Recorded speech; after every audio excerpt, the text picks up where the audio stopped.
हाँ जी बच्चों, welcome to all. तो मेरे प्यारे बच्चों, आज मैं बहुत दिनों के बाद आपसे मिलने आया हूँ। और क्योंकि एग्ज़ाम का टाइम टेबल आ गया है, 3 मार्च से हो रहे हैं आपके पेपर।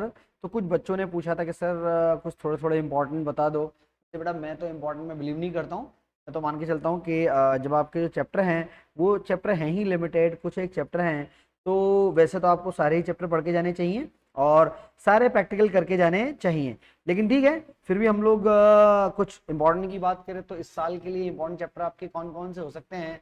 तो उसमें बेटा सबसे पहला तो चैप्टर तो मेरे ख्याल से हो सकता है, वो हो सकता है आपका redemption of preference share and buyback वाला चैप्टर जो है, ये आपके लिए इंपॉर्टेंट साबित हो सकता है। That is regarding unit number 1। Next फिर मेरे को लगता है कि कहीं ना कहीं जो बिजनेस एक्विजिशन वाला चैप्टर है उसमें से जो प्री पोस्ट वाले टॉपिक के क्वेश्चन हैं, लगभग 4 से 5 क्वेश्चन वो हमारे पास हैं। तो एक प्री पोस्ट वाला जो टॉपिक है वो आपके लिए इंपॉर्टेंट बनता है।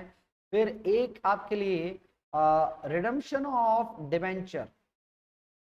तो रिडम्पशन ऑफ डिवेंचर में से वैसे तो कुछ भी आ सकता है, पर मेरे को लगता है कि सिंकिंग फंड वाला जो टॉपिक है, सिंकिंग फंड वाला टॉपिक वो आपके लिए इंपॉर्टेंट हो सकता है।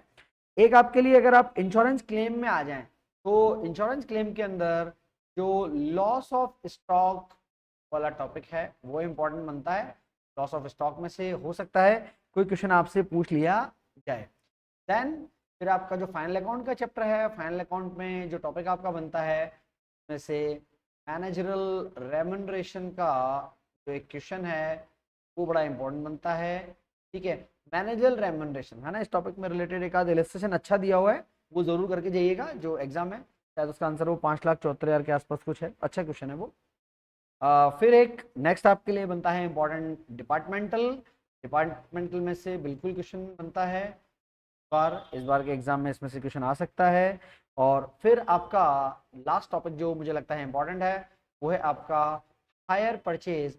और हायर परचेज में से भी कौन सा वाला, आगे वाला है ना, जिसमें वो 7 डिफरेंट टाइप के टेबल बनते हैं। स्मॉल वैल्यू गुड्स जिसमें वो हायर परचेज ट्रेडिंग अकाउंट बनता है, वो थोड़ा कम रेलिवेंट लगता है इस साल के लिए। हायर परचेज का इनिशियल जो पार्ट है उसमें से क्वेश्चन आ सकता है, या हो सकता है इंस्टॉलमेंट पेमेंट में से आपका एक ही इलस्ट्रेशन है नंबर 4 इंस्टॉलमेंट पेमेंट का, उसमें से उठा के आपको दे सकता है। तो ये देखिए कुछ इंपॉर्टेंट टॉपिक हमारी तरफ से हैं जो प्योरली सिर्फ एक गैस वर्क है, प्लीज ध्यान रखिए। ठीक है, आप लोग बिल्कुल इसके ऊपर सर्टन ना होके जाएं। पर ये टॉपिक जो है आपके लिए इस साल एग्जाम के पॉइंट ऑफ व्यू से काफी इंपॉर्टेंट हो सकते हैं। और ये टोटली मैं बात कर रहा हूँ आपके लिए उन बच्चों के लिए जिन्होंने प्रैक्टिकल अटेम्प्ट करना है। अगर आपको थ्योरी अटेम्प्ट करनी है तो थ्योरी एज सच किसी में से भी आ सकते हैं। देखो, थ्योरी का कोई अता पता ठिकाना नहीं हो सकता है। ठीक है, एक देखो इसमें अगर मेरे को second row of important chapter थोड़ा सा देखना हो तो एक आपका जो इशू ऑफ शेयर है ना, उसको भी आप एक बार देख के जा सकते हैं, शायद उसमें से कुछ बैठ जाए इशू ऑफ शेयर्स। और एक आपका ब्रांच अकाउंटिंग में आपका एक मेथड चलता है, that is stock and debtors method. ठीक है, तो इसमें आप थोड़ा सा वर्कआउट कर सकते हैं। बाकी अगर मैं बात करूं कि भाई थ्योरेटिकल एस्पेक्ट से क्या आएगा, तो देखो सिंपल सा है। अगर प्रैक्टिकल ये है तो फिर नेक्स्ट आपके कुछ बचे हुए चैप्टर हैं। जैसे आपका देखो बुक के अंदर अगर मैं थ्योरी की बात करूं कि सर हमको थ्योरी पढ़ना है, हमारा क्या होगा, थ्योरी वाले की बात करो। आप तो हमेशा प्रैक्टिकल वालों के लिए बताते रहते हो। तो बेटा थ्योरी मैं बताता हूँ। आपके पास देखो यूनिट 1 के अंदर जो एक इंड एस वाला चैप्टर है ना, जिसमें बेसिकली आपके पास अकाउंटिंग स्टैंडर्ड वगैरह है, इंड एस अकाउंटिंग स्टैंडर्ड है, वो चैप्टर जो है उसमें से आपका थ्योरी बन सकता है। एक आपका देखिए हो सकता है आपका जो थ्योरी बन जाए वो अंडर राइटिंग में से थ्योरी बन जाए। तो under writing will be important from the theory point of view. Under writing में से भी थ्योरी आपका बन सकता है। अंडर राइटिंग के बाद देखिए अगर हम नेक्स्ट बात करें तो और थ्योरी किसमें से बन सकता है। थ्योरी आपका देखो फाइनल अकाउंट में वो मैनेजर रेमुनेशन प्रैक्टिकल में जाता है ना। लेकिन उसके अलावा जो फाइनल अकाउंट का बाकी चैप्टर है मैनेजरल रेमुनेशन छोड़ के, वो कहीं ना कहीं थ्योरी के लिए काम का बनता है। एक आपका ब्रांच अकाउंटिंग जो है वो थ्योरी के लिए काम का बनता है। और एक आपका जो एथिक्स इन अकाउंटिंग वाला चैप्टर है वो 5th यूनिट के अंदर है। तो एथिक्स इन अकाउंटिंग जो है वो यूनिट नंबर 5 के लिए इंपॉर्टेंट बनता है। तो थ्योरी एस्पेक्ट के लिए ये कुछ चीजें हैं जो इंपॉर्टेंट हैं। इसके अलावा थ्योरी मेरे ख्याल से हो सकता है आपका इशू ऑफ शेयर वगैरह में से आ जाए।